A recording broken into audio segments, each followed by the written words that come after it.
राष्ट्रीय स्वयंसेवक संघाच्या शताब्दी समारंभात पंतप्रधान नरेंद्र मोदी उपस्थित।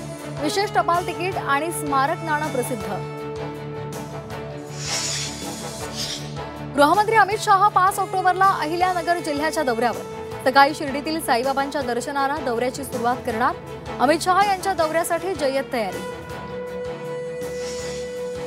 शेतकऱ्यांची कर्ज वसुली होऊ देणार नाही, मुख्यमंत्री देवेंद्र फडणवीसांची ग्वाही।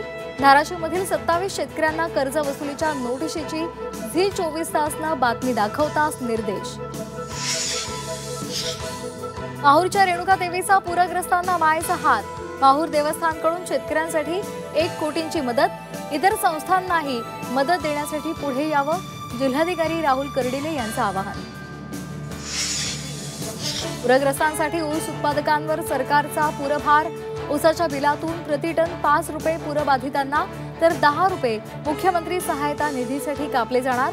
सरकारच्या निर्णयावर विरोधकांची टीका।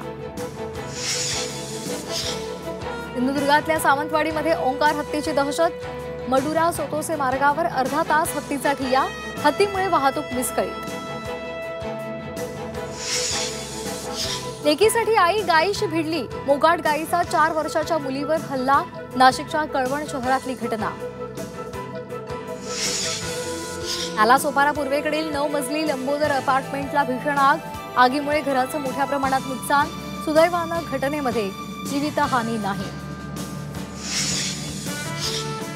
इंस्टाग्राम या सोशल मीडिया प्लॅटफॉर्मवर फ्रेंड रिक्वेस्ट न स्वीकारल्यामुळे अल्पवयीन तरुणांकडून एकाला जबर मारहाण। हल्ल्याचा सर्व थरार सीसीटीव्हीमध्ये चित्रित।